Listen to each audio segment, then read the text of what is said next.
Hey, the weather's broke and I get to finally show you my new Martin bow. This is the new Martin Alien. I decided this year I was going to completely redo my entire bow. So I was going to change out everything, and I was really going to research each aspect of my bow and try to find my bow of my dreams. This thing had just the stats that I was looking for. I wanted to make sure I got well over a 6-inch braith height. This thing's got a 7. I didn't want anything any longer than 32 inches. I like them kind of compact. Not that they don't make them smaller, but 32 was about my number. This has got a hybrid can system to it.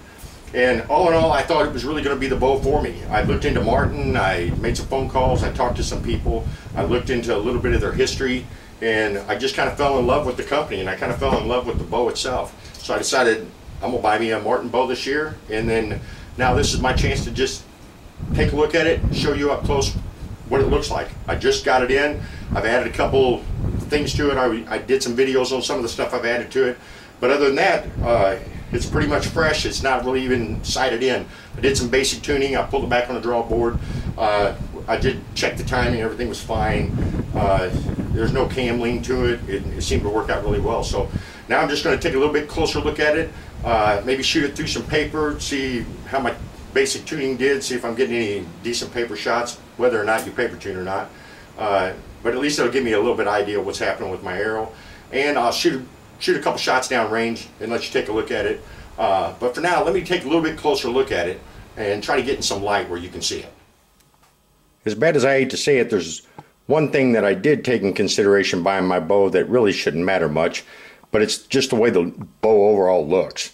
I fell in love with this riser. And if you look at this riser, I'll give you a good look at it. We'll take a look at how they built this. This is a CNC machined aluminum riser. You can see the camo pattern when I took it out of the box was amazing. I mean, there's no way I can capture that on film, but it's really, really neat. The whole design of the whole riser, if you just glance down the bow and how pretty that riser is. But if you look at them, they have these vortex systems machined into them. And there's basically a little shock absorber in there for vibration dampening, and so that's kind of the neatest way I've ever seen one put in. It's just machined in, and it looks really sharp in the bow. Then they also have these little graphics. These are little alien eyes for the alien bow. They have them in several different locations of the bow. The camo pattern, again, I can't capture that, but it is just beautiful.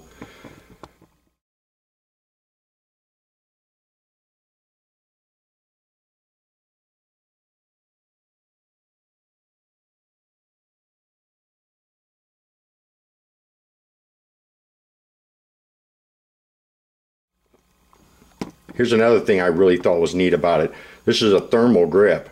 They basically wrapped leather all around, and then they filled that insert. That's a hole in that aluminum riser, and they filled that with some wood with a little alien face on it. And it's just great for thermal. If you've ever had an aluminum bow out in the woods, I know you know what I'm talking about. It gets cold, and those grips get cold. So that's just kind of a neat thing they put to the bow, and so far I've really liked it. Also makes the bow, the whole grip there, feel real good. There's another one of the little alien things they put in it. There's another vortex dampening system. There's another alien eyes and another vortex. But it's a real long riser, so it should be a real forgiving bow. Long riser, 7-inch brace height, should be a real shootable bow. Alright, this bow comes with a Nitro 3 hybrid cam. It's a fast, quiet cam. From what I've seen so far, it seems to be real smooth. It also comes with these X4. Those are twin limbed, and it has the suppressors already in it that came stock. Again, look at that camo pattern. It's just so beautiful. If you could see it in better light, it's unbelievable. Alright, let's draw this bow back, and I'll tell you how the draw cycle feels. The draw cycle is pretty important for a bow hunter. It's got a real strong wall. There was just a steady buildup on the draw. Feels fantastic in my hand, my left hand. It feels real stable, just like it's part of my arm there. So that feels really good. Well, what I like too is I can just really, I've got a lot of room on this. Look how much room I have before that thing wants to take off. If you ever had a bow that you could draw it back and it wants to take off on you, it's a pain. And then when that happens to you, pretty soon you start really holding back on it. So now you're down to 20% let off, but you're holding back another 20% trying to not let it get to that point. And it's embarrassing if you're there with your friends and that thing tries to take off. So the draw cycle feels wonderful. It's got a real easy build up, deep valley. It's got a real good wall. So I think we're in pretty good shape as far as that. Let me send one down range and we'll see what it sounds like.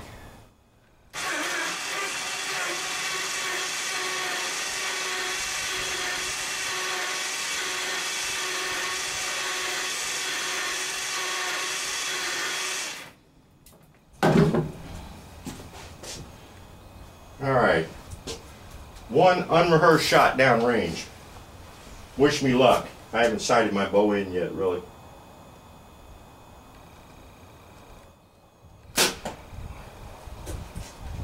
Alright, well, let's take a look.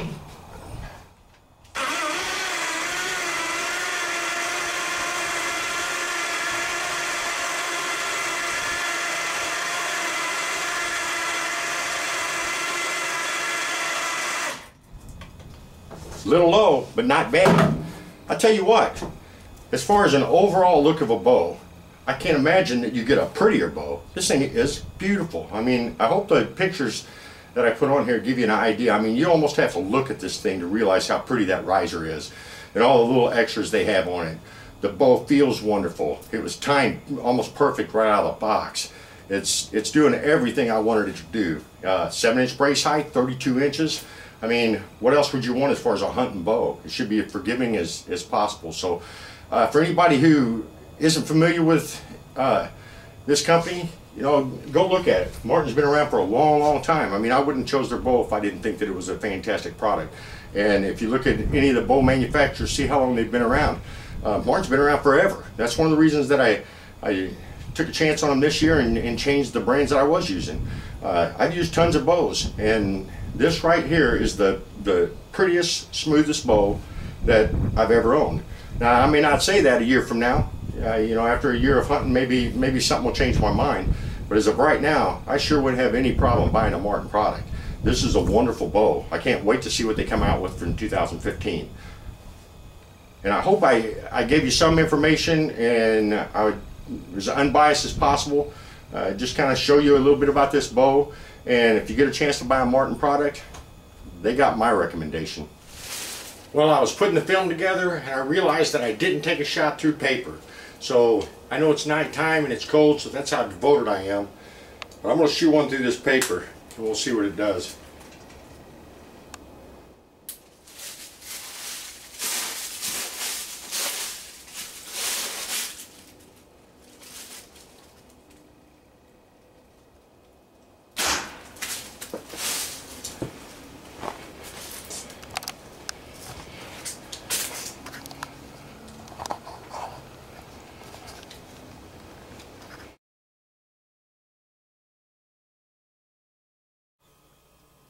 Well, I guess I can say I really like the bow. I like the look, I like the feel.